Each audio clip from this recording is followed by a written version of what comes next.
We're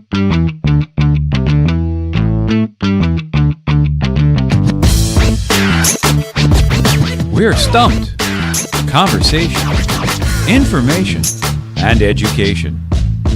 For amputees, by amputees. With Paul Neufeld and Chris Marshall. Made possible by Anderson Orthopedics and limloss.ca.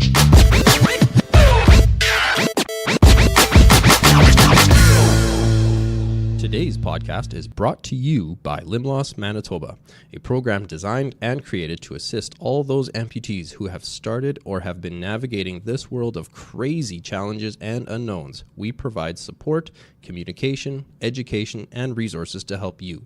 You are not alone. See us on the web at www.limloss.ca.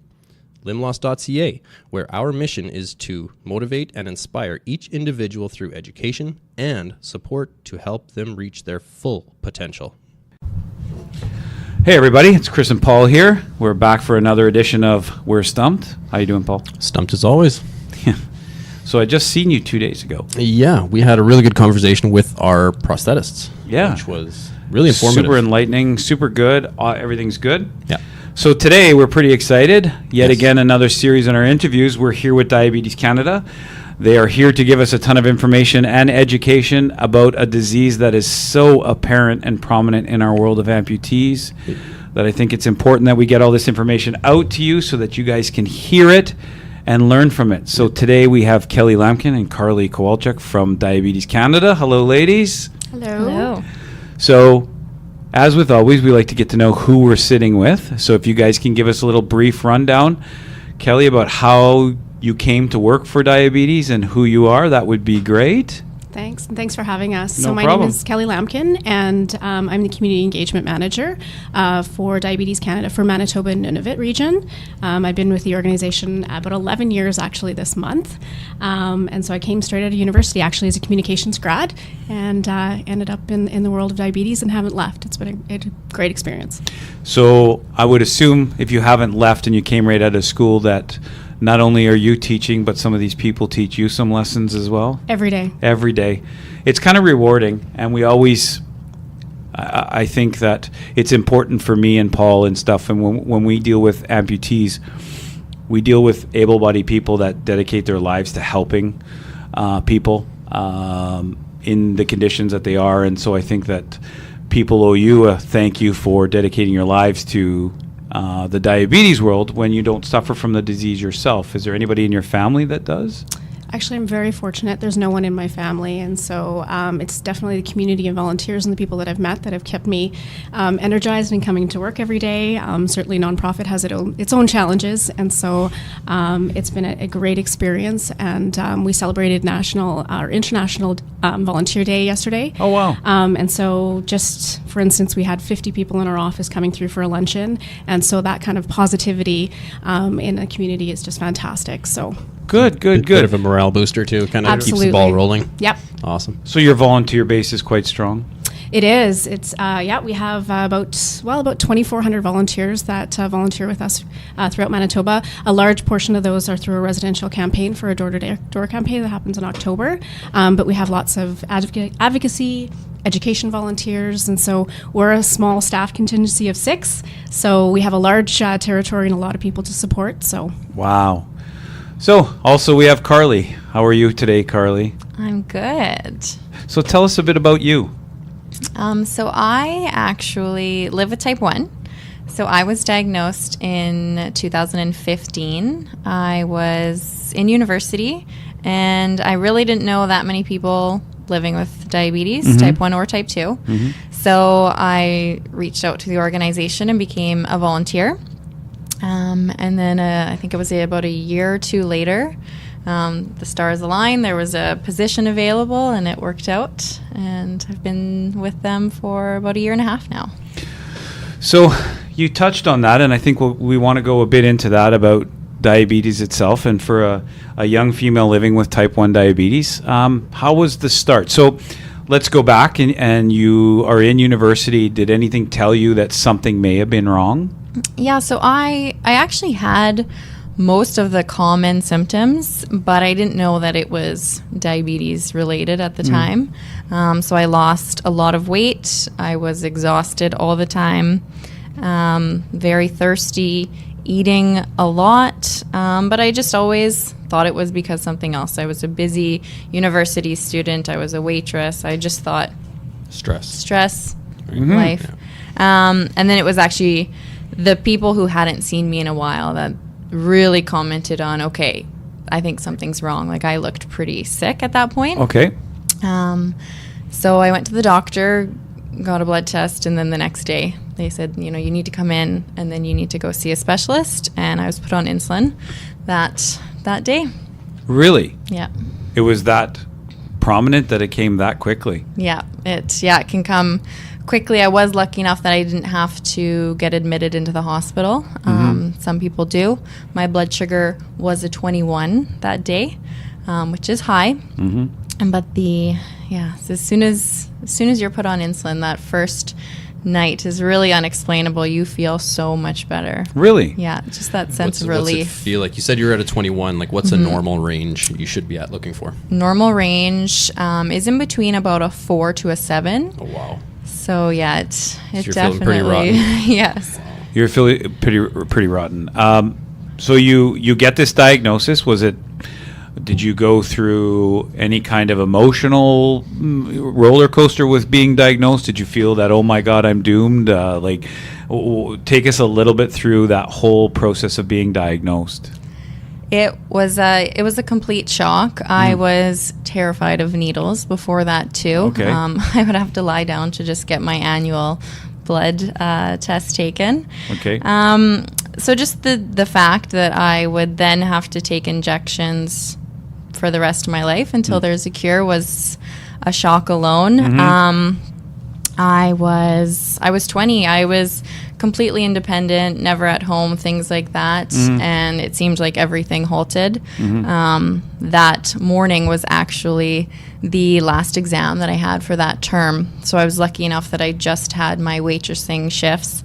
And I gave them all up. I didn't leave the house for a week. You kind of almost go through, in some people, the grief, the denial, all those You're stages right. as in a loss. But I don't know. As the days grew on, it definitely got easier the more that I learned. My doctors and the nurses and the educators were amazing. They made sure that we left with a package because it was basically in one ear, out the other at that first doctor's appointment. It's just overwhelming amount of knowledge like coming in.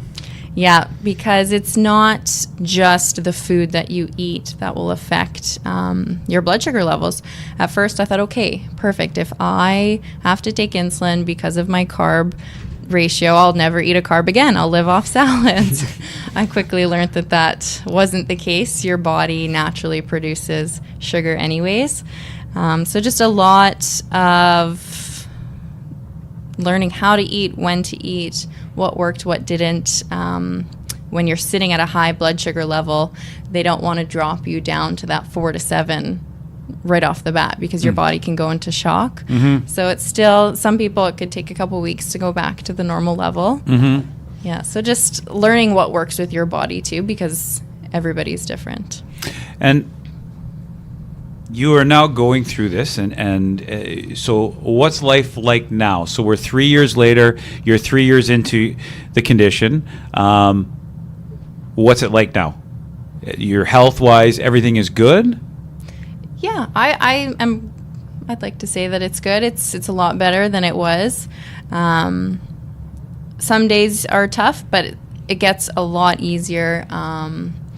As soon as you take the time, you put the effort in to figure out, like I had said, what works, what doesn't. I go see my doctor and endocrinologist every 3 months. I come prepared with a list of questions because I want to know, okay, maybe is this affecting my blood sugar levels? Is this affecting that? Yeah. So you do have good days and bad days? Yeah. Okay, so just like everybody else, you have good days and bad days, even though you're 3 years mature into we use the word mature. as amputees, you start off as, you know, an immature amputee, and then you grow and you mature, and all of a sudden these little things that you thought were, oh my God, so devastating, they don't become so devastating anymore. One thing I do want to ask you, because last year we attended the conference, the Type 1, the showcase, and I went in there with a bit of a different attitude. So I thought, I'm in there as an amputee. Now, I you know, both Paul and I are traumatic amputations. We don't suffer from that and stuff like that. So I went in there with an attitude is like, I'm the worst case scenario. Like, I've lost a leg, and for amputees, that's the next thing to come. And I was kind of shocked and taken back to hear that may have been the furthest thing from people's minds. So I'm going to ask, you don't have to answer, but I'm going to ask, what are you scared of? What's the thing that you fear the most living with Type 1? I think my age, the biggest fear would be children. Can I have a healthy pregnancy? Can my child live without diabetes? Okay. But I'm sure as life goes on, fears change. Mm-hmm. But that would be something that's always in the back of my mind. Mind you, anybody living with Type 1 can still have a healthy pregnancy, but it's just making sure that your numbers are in range, things like that. So things are going well for you now? Yes. Good. So can either one of you, so that we both know, because Paul and I are in an education process too about the disease, what's the difference between Type 1 and Type 2 diabetes? So there's 3 types of diabetes, but and as Carly alluded to, she's living with Type 1. So that makes up about between 7 to 10% of the population. So about 90% of the population lives with Type 2 diabetes. So diabetes, just to sort of go back a little bit, is an autoimmune disease that essentially attacks your pancreas. So with Type 1 diabetes, it means that your pancreas is not producing any insulin at all. So that's where, when Carly was diagnosed, she was put on insulin as soon as she was diagnosed. So when you're living with Type 2 diabetes, it means that your pancreas can be producing a little bit of insulin, but not using it correctly or in the right way. And so quite often you start with oral medications, and you may progress to taking insulin, just depending. Type 1 diabetes is typically diagnosed as a youth, under the age of 18. Actually, Carly was one of the minorities, but we are seeing that there's certain cases above the age of 18 quite often as well now. And Type 2 diabetes is generally diagnosed at a later onset of age, so over 40 typically. Unfortunately, Manitoba has the highest rates for Type 2 diabetes in children, and so that's something that we're focusing our energy on. Would there be any kind of reason, do you think? Have you guys figured out a reason why more would be? Is there a specific cause that you're looking at? Is it diet? Is it exercise? Is it all those things combined? It's all those things combined. So diabetes is very complex. So there is really no rhyme or reason for Type 1. There's a lot of research and different things, but for Type 2 diabetes, just as you said, it can do with sort of leading a sedentary lifestyle, having a little bit more weight than maybe you want, not eating the right foods. But a huge portion of that is actually genetics, which a lot of people don't know. So our higher risk populations for our Indigenous populations, we know that in Manitoba and Nunavut, we have a higher Indigenous population, as well as our African Caribbean, our South Asian, Philippine communities are at higher risk for Type 2 diabetes. Wow. Now, can a Type 2 diabetic transfer into a Type 1, or can a Type 1... This may sound silly to you guys. Can you go the other way? Like, can you come out of Type 1? No, it's... I'm thrilled that you asked that, actually, because we get that question all the time when we're at education events. It's like, well, I was Type 2. Now that I'm on insulin, I'm Type 1. Actually, if you are diagnosed a Type 2, if you're living with diabetes, Type 2 diabetes, you will always be living with Type 2 diabetes. And if you are on insulin, it just means that you're living with Type 2 diabetes, dependent now on insulin. If you're living with Type 1 diabetes, you will always remain living with Type 1, as well as there's no cure. You will see a lot of those, sort of magazine articles when you're standing at the grocery store that says, I've reversed my diabetes. It drives everybody at Diabetes Canada crazy, because there's no reversal for diabetes. Once you have a diagnosis of diabetes or prediabetes, even if you make the lifestyle changes for type 2 diabetes and you go off, say, your medications or lessen your medications or no longer taking insulin, you are still living with diabetes. Is there a way you can mediate some of the effects of type 2 with diet and exercise, something like that? Like, you cannot completely remove yourself from insulin, can you? In some cases, if an individual is living with type 2, say they are insulin dependent, if they make healthy lifestyle choices, then they can get off their insulin, get off their medication. They still live with diabetes, but they may not have to take that medication anymore. So that's why we always encourage a healthy lifestyle, healthy eating, physical activity. So healthy eating, are we cutting out a lot of sugars, or just regulating how much we take in? I think it's all about proportion. Just be conscious of what you're eating and how much. Okay. So, Carly, could you tell me, living with type 1, are there big challenges you face? Or there, obviously we all have challenges, but is there any that are really big that you have a hard time living with? More so as the little ones? I think the biggest challenge would be just the stigma of diabetes in general. A lot of people are unaware, as Kelly said, that genetics has a big role to play in it. They think it's all about your lack of exercise or the way that you eat.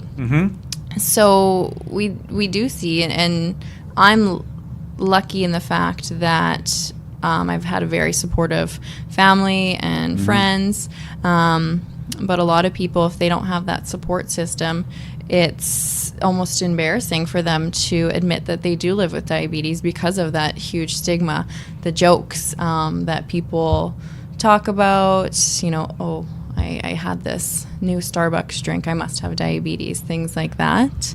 Okay, so that's the stigma attached? Is that what is the... What's Any the stigma? sugar. Like, I'm curious as to what is the actual stigma that's attached to it that would be embarrassing? Like, what do people feel would be the embarrassing part? I think the stigma is people think that diabetes is your fault. You did something to... Okay. You're cause overweight or you diabetes. eat too much Yeah. sugar. Yeah. So like you were saying, anybody's susceptible to it if it's in the genetic DNA. So Yeah. a perfectly healthy marathon runner that eats right, runs every day, 100% healthy, boom, can just end up with it. Absolutely. Wow. Okay. Yeah. So we're trying to erase that stigma. We're trying to erase the stigma. We are trying to erase the stigma.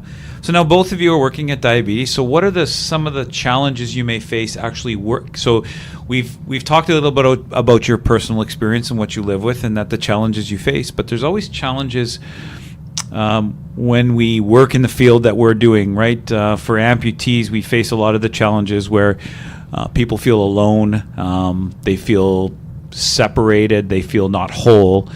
And then you give them the tools and they, possibly refuse those tools, or they want to stay there. Are there challenges that you see that people are facing? And in your career, what are some of the challenges that you face that kind of frustrate you, that maybe could make a difference? I think how Kelly had mentioned, Diabetes Canada is a nonprofit organization. We actually have 6 staff out of the Winnipeg office for all of our Manitoba and Nunavut region. So we do find that, like you had mentioned, people, they do want the support, they feel alone, things like that. But it's really now having support of community partners and a little bit on the individual, getting to know your healthcare team. We have an amazing advocacy team in Manitoba as well. So there are many ways to get involved. It may just be picking up the phone, sending that email, figuring out where they can get involved. Right. Good. Okay, so we've done that. Kelly, you got anything to add about challenges as your role in diabetes? Is there anything that you have that you see as a specific challenge that maybe by getting the word out through whatever avenue we can help correct some things? Sure. I think, well, one of the largest challenges is diabetes. Diabetes is now an epidemic. Okay. When I started 11 years ago, I believe our numbers were 54,000. Today, we're 131,000 Manitobans that are diagnosed with diabetes, and actually 381,000 Manitobans that are living with diabetes, pre-diabetes, or undiagnosed. So part of the biggest challenge is those numbers are rising. Right. And so it's really important, that education piece. And as Carly alluded to, it's a disease that you have to it's a 24-hour, 7 days a week.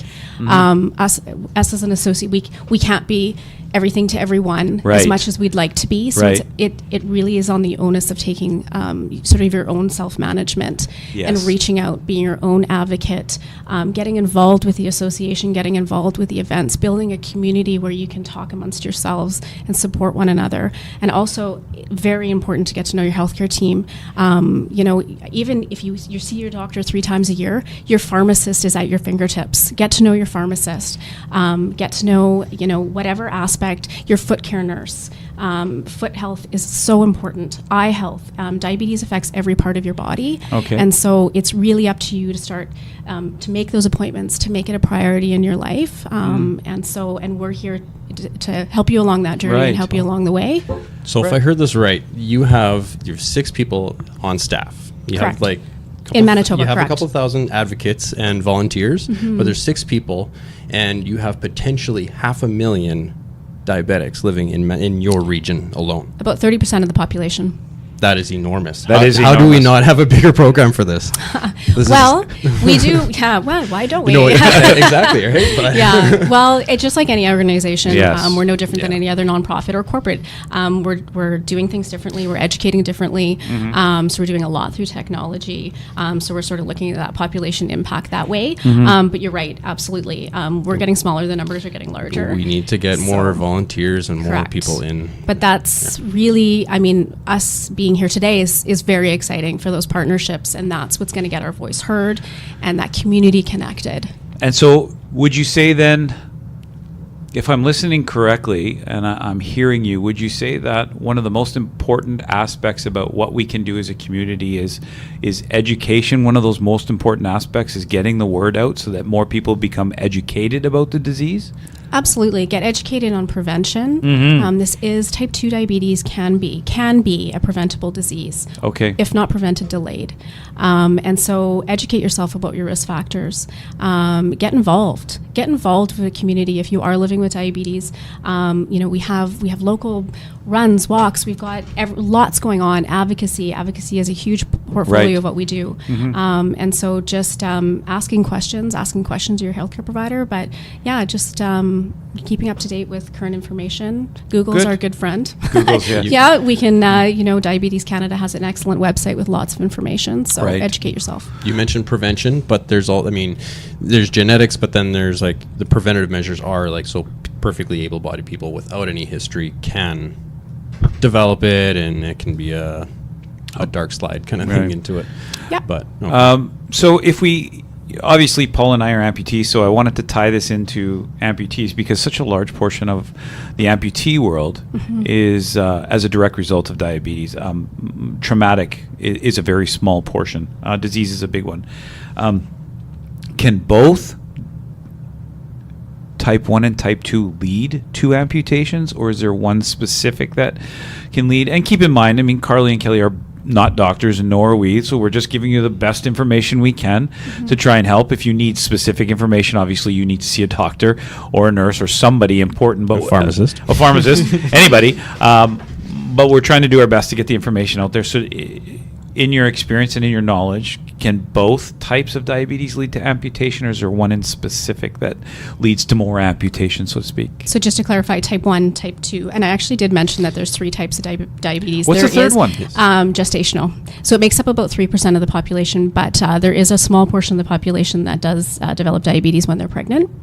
Quite often, the day that they deliver is the last day that they have diabetes, which is great. They are more susceptible to type 2 diabetes later on in life, however, but there is a population of about 3%. Wow. So just I to had no idea. Yeah, just to clarify. I remember- Education. I do Yes. believe my wife came across that when she was having her Wow. Yeah, you second, get to didn't drink she? the orange We drink hear a and lot the- about it. Yeah, all the testing that they have to do beforehand. Yeah. And you know what? I know absolutely. I'm going to leave here, and my wife is going to listen to this and say, "Come on, I've been a nurse in the baby ward for I don't know how many years, and you're telling me I have not told you about gestational diabetes."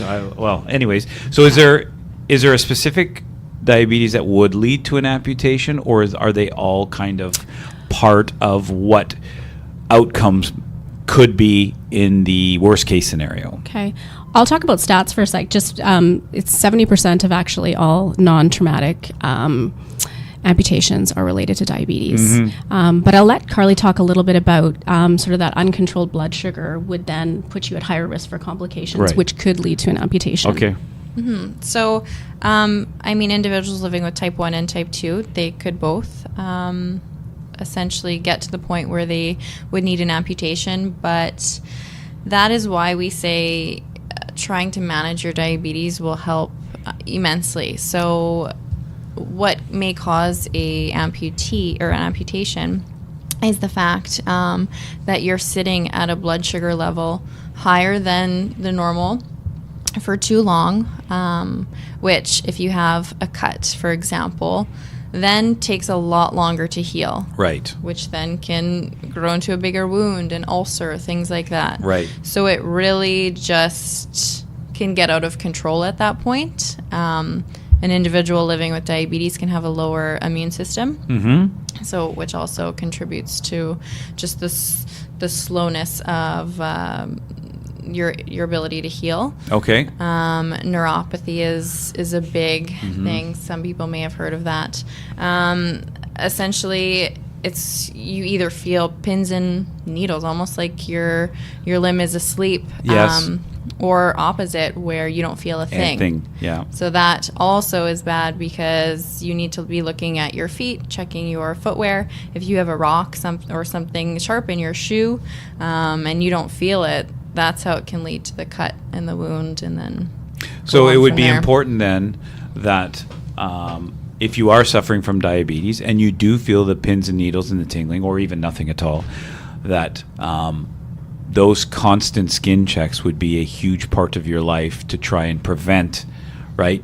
Those amputations. You need to take the extra care. You need to take the extra and, care. Be Absolutely. very aware of what's happening with your body. Yes. That's okay. So that's how the two coexist. The amputations and the diabetes is a lot of that based on that. And I mean the vascular, the neuropathies, all that as a side effect to the diabetes without care or without taking care of yourself, or could it happen anyway?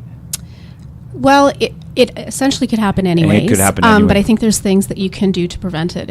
As wonderful it is, if you're living with diabetes, we all love walking in the sand, for instance, on a hot summer day. Yeah. You're really susceptible to stubbing your toe or Yes. cutting your foot on a rock or a shell. Those are things that you have to keep in mind, as Carly talked about. So a minor cut, which looks like a minor cut to you, if it's not addressed quickly, or if you do not go see a healthcare provider, it can turn into something really bad quite quickly. Okay. Also, anybody that's living with diabetes, every time that you go to the doctor, we suggest that they make sure that you advocate that they check your feet. Okay. A lot of, for whatever reason, a lot of doctors don't necessarily do that or don't do that in their normal practice. A lot do. But that should be something that you should be doing every time that you go to the doctor, is ask them to check your feet. Whether you have a cut or not, get them to check. There's certainly, it only takes about 2 minutes. There's different sort of tests that they can do to check your nerves. Yeah. And so those are those things, like anything, something can always happen no matter how much we put Right. into play. Of course. But there is preventative messages. Make sure you have proper fitting shoes. We hear often enough, and Brian Charstein from Canadian Footwear is a huge supporter of the organization. They're great to make sure that you have the right shoe, because if your shoe's too tight, you're causing pressure, nerve damage, and you don't know that you're doing it, but when you do that on a daily basis, and then things can progress quite quickly. So that education portion, I think, is huge then, right? Is getting the word out and doing these preventative checks and keeping track of your own body is something that's so important, I think. I mean, I don't know why you need diabetes to do that. We should all be doing that on a regular basis just to make sure, right? Absolutely. We never know. Who'd have thought that footwear and So my question would be to that. Would you recommend going to see, I hope I get this right, the podiatrist? Podiatrist? Yeah, or even take reflexology or something like that. Like my sister took reflexology. She knows like all the nerve endings go to the feet, all your organs, everything's connected to your feet, and I can understand why it's so important. I buy all my shoes at Canadian Yeah. Footwear too, so Absolutely. I Good plug for 100% believe in taking care of your feet because you're on them all the time. Absolutely. So it's I don't think I wouldn't say that it would be, there's one profession that's better than the other. I think whatever you're comfortable with, and if you trust that source of information, your general practitioner that you see on a daily basis obviously has your whole health history. So that always helps as well. he knows what he's looking for. Absolutely. But, and again, that goes to the self-management piece. We do have diabetes educators that really promote daily foot checks. So there is certain tools that you can look to see the bottom of your sole, and they recommend that you do that daily. Good. Okay. So we have developed a little bit of a partnership between limb loss and diabetes, and I think the whole goal of that is the education portion, right? So they see not only somebody living with an amputation, but also the diabetes aspect too. I mean, I think that's an important role that we both can take in each other's organization so that we can see the whole, portion to what can become or what can't become, and I think that we're doing that as well, and I think that that's an important role, and I'm really proud of that little relationship that we've developed over the last year or so. We've been at a couple of events that we've got a lot of positive feedback and stuff like that, so I think that's an important thing to do, and I think that as a community, that education portion is something we could all do better, right? And I think that's a huge task. If our numbers are growing that fast, I don't think we're doing the best that we can do as a community to help diabetes in getting that education word out. Absolutely. Yeah. So let's move on to some fun stuff. We just came from a huge gala that your organization put on, and I think, Kelly, you had a huge part in that. I think we attended, and we thought it was a fantastic event. So congratulations on that. So tell us a bit about this year's gala. Yes, thank you. It's extremely exciting this year. We were celebrating our 10th annual, and so it was our most successful year to date. We raised just under $165,000. Wow! And so far up to date, you guys have raised almost $1 million. Almost $1 million. Just shy. In 10 shy. years, right? Yeah, absolutely. Because I remember we had talked originally when we had started to get into fundraising, and you had said the first one was okay. Yep. But 10 years later, you're putting on this black tie event that was fantastic. Yeah. So you've just about raised $1 million, and you're moving on from there? We are, and the funds raised go to support the Manitoba DCAMPS program. So we have a national program that supports children living with type 1 diabetes by sending them to camp. Wow. And that camp is fully supported by medical professionals in the community. So they're pediatric endocrinology units that the parents are comfortable with, because obviously a lot of times this is the child's first time away, and they are living with diabetes. So, those middle of the night blood sugar lows are extremely sort of nerve-wracking as a parent, I can only imagine. And so they can be rest assured that they're well taken care of. So that the funds support that, as well as diabetes research. And so we welcomed a sold-out crowd of about 400 people at the event center. We host it in November every year because that is Diabetes Awareness Month. And so, next year we look forward to November 16th. Packing the house again. We always like to see new people out, and it's a really fun opportunity. Lots of dancing, just a really great community event. Right. I think, we enjoyed our time there. The auction was fantastic, the prizes, and I do have to send a shout out with all the people that spoke. Those two young gentlemen you had speak. For 12 years old, 11, was it 11 and 12? Yeah, yep. Absolutely. Miles and Tyler, yep. They were so articulate and got their point across. They spoke better than some of the adults. Like, it was just fantastic. yeah, it was good. It was good. It was good. I was completely dumbfounded by the way they articulated to that group to stand up there. I thought that was quite brave. Absolutely. Yeah, amazing young men. And you have some other upcoming events, some different events that you guys do every year for education. And are they also tied in with fundraising, or just are they education? We do a bit of both. So we hosted our Type 1 showcase last year. Yep. For the first time. We're looking at doing something similar in the spring, which Carly looks after that. Yeah. And then another sort of fundraising initiative that we host that's lots of fun is our annual Lace Up for Diabetes event. So that happens, this year it's happening in April 28th, Sunday, April 28th. And last year we welcomed about 550 participants. And it's an event that if you're a serious, dedicated runner, you can do a 10K, timed 10K. Through Cinnabon Park. We offer 5K, 3K, and kids fun run. It's just a fun. It's like a Terry event. Fox feel to it. Yeah, it is. It really is. Like, I mean, there's lots of food and there's activities, and honestly, we encourage people, if they want to come and do 1 kilometer, we'll walk them back for the, like, just come out and have a really good time, and no matter where you are with your fitness level, there's something for everyone. And that's April 28th of 2019 is your Lace Up. Correct. So if we need more information on that, we'll give you some contact information. You can always get a hold of me.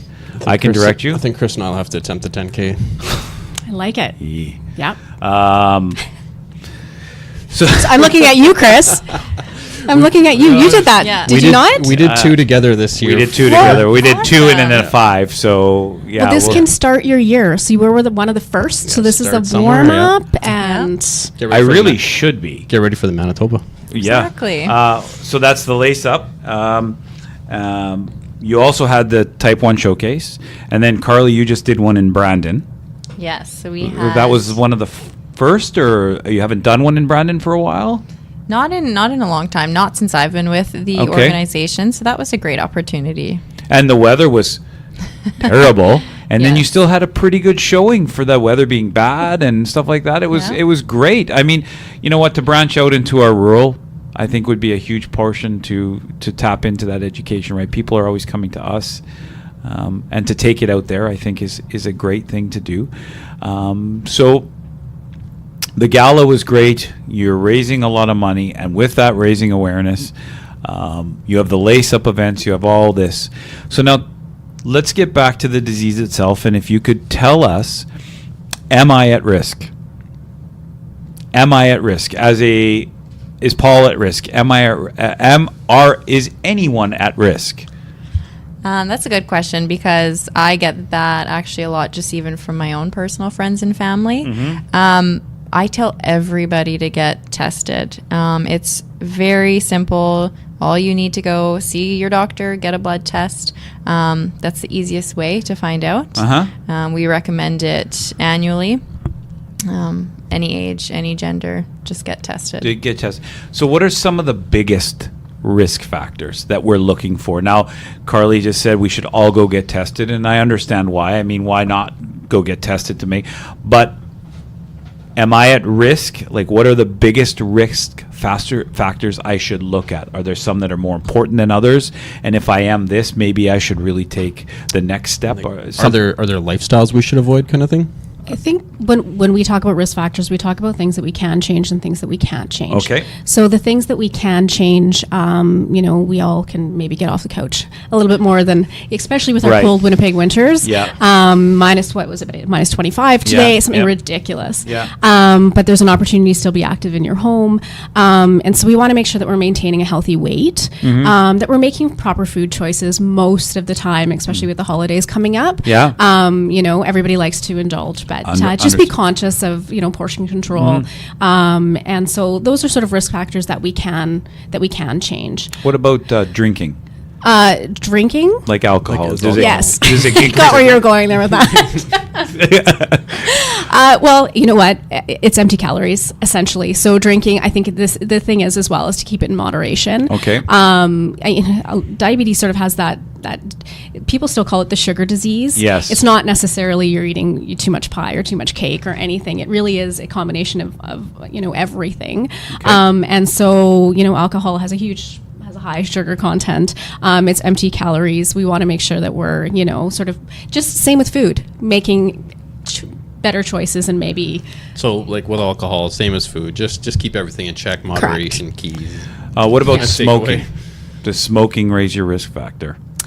It does. I don't know a lot. I'll be totally honest with you. I don't know exactly the stats on that or what Okay. that looks like, but absolutely it would be a risk factor for sure. I mean, smoking has And- become a risk factor for everything. So well, it's why not throw diabetes in there heart too? disease, everything. Yeah. Okay. I don't know what the association is with that, but Okay. but yeah, those are the things that we can change. Just like a lot of messaging, really, we should be doing better with keeping ourselves healthier. Perfect. The things that we can't change, as we talked about a little bit before, is our background. Our background. And so we are at higher risk if we do have a mother or father or sibling that is living with diabetes. Type 2 diabetes you'd be at higher risk for. Or if you are Indigenous, African Caribbean, within those high risk groups, South Asian, there are sort of genetic risk factors that come into play there. So those are some of if you are wondering if you are at risk, there is a great tool on the diabetes website. It's the CAN risk test. So it's really simple. It takes about 2 minutes. You can go through it. It asks some questions about height, weight, and it just sort of just gives you a bit of an indicator whether you would be at risk. And if you don't know, talk to your doctor, as Carly said. It's just a matter of a simple blood test.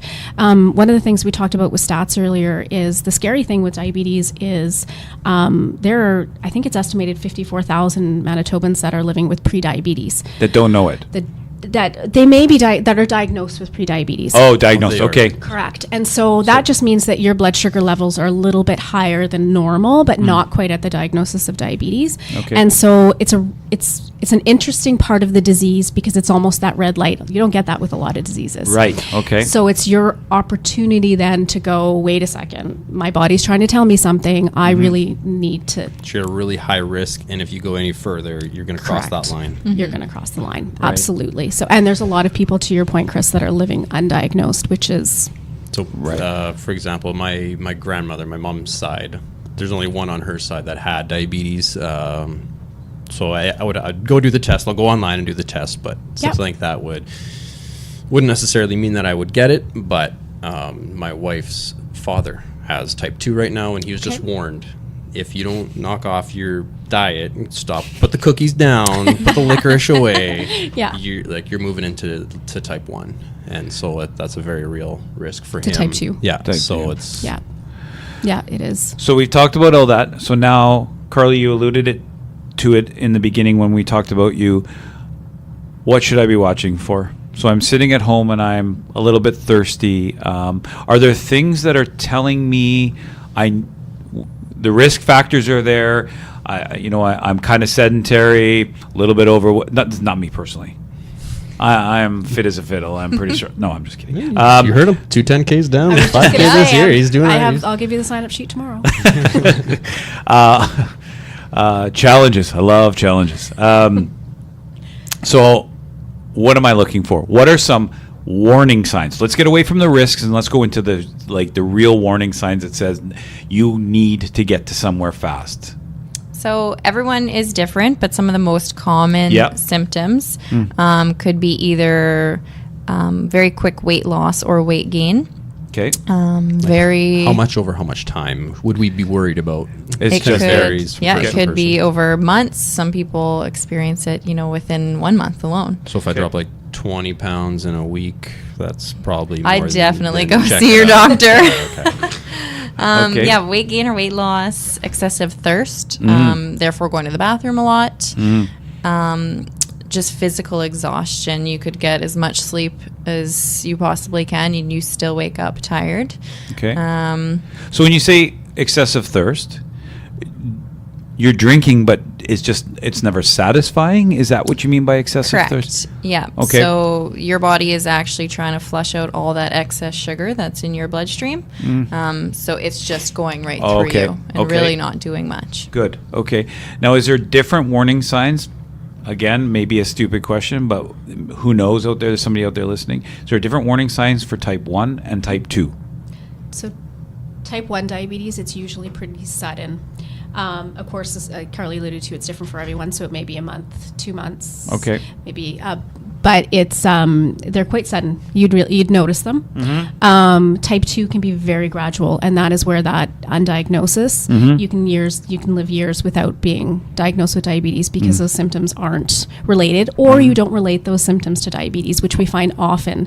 Okay. And so quite often we're very busy in our lives, and we go, oh, I'm just run down because I have been, I'm stressed. Yes. That's where you really need to pay attention. And Okay. and because diabetes is a progressionary disease, which is very important, that when you're even when you're diagnosed with diabetes, the day that you're diagnosed, your diabetes is going to be way different than 25 years down the road. Oh. So, to that a little bit, Carly, but yeah, it's very progressionary. So, your body changes. And I think just to add on to what Kelly had said, why some people don't notice is because their body's adjusted to sitting at that high blood sugar level. Oh, okay. So therefore, their symptoms may be very minimal. So they don't think that anything.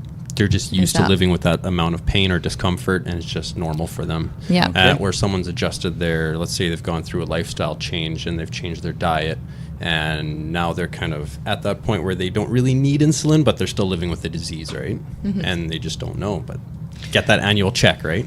Get that check. So we've talked about risk factors and maybe some warning signs. Is there little things we can do starting now to prevent it from happening outside of genetics? Can we eat better? You've talked about it more than once throughout this conversation, but let's drive it home. Are there anything that we can do as a society to try and help prevent diabetes? Obviously, the numbers are growing because we're not doing something right. Is there something that we can do to prevent it from happening to us?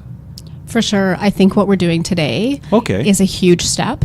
And anytime we have a conversation about diabetes and create awareness about diabetes and sort of eliminate that stigma of diabetes and understand that seriousness of it and the fact that we need to come together as a community, take advantage of the education that's out there. There is vast amount of knowledge. Manitoba has leaders in the community. Take advantage of some of their talks if you hear about it. Get to know your body. Ask questions from your doctor.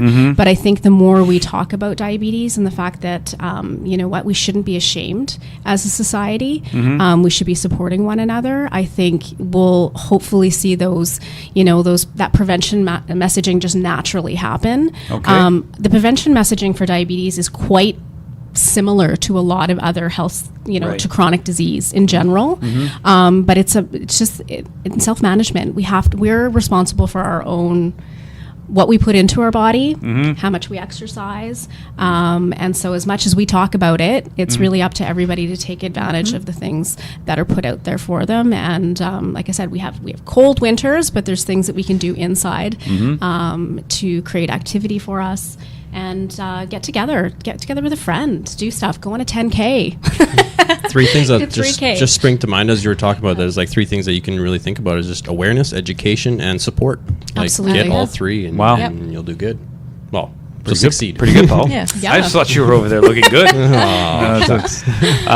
So we've done a great intro to diabetes, and we'd hope that you two ladies would love to come back so we can talk more about different things. I mean, I've been at a couple of these showcases, so these glucose monitors and all this kind of stuff would be another interesting topic for education.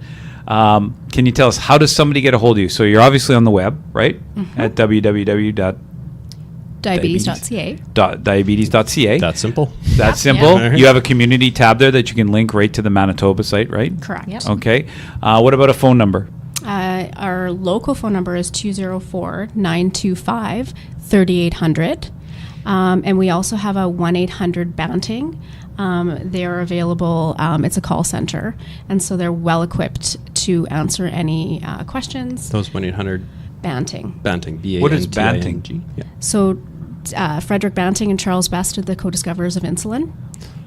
So that's why it's called. That just tied everything together. That's why it's called There the it Best is. Banting Gala. The best. I didn't. Did you know- not? The light bulb goes off. It's just right now. I'm like, There we go. geez, Banting must have something to do with diabetes somehow, because that's a strange Yeah. thing to call a gala. Yes. There you go. Yes. There it And is. so, and November 14th is World Diabetes Day, and that is Banting's birthday? Banting's birthday. Yeah, Frederick Banting's birthday. Okay. Oh, no kidding. Yes. Okay. And is there an email that they can email you if they want any other information? Do you have a general email line? Yeah, manitobainfo@diabetes.ca.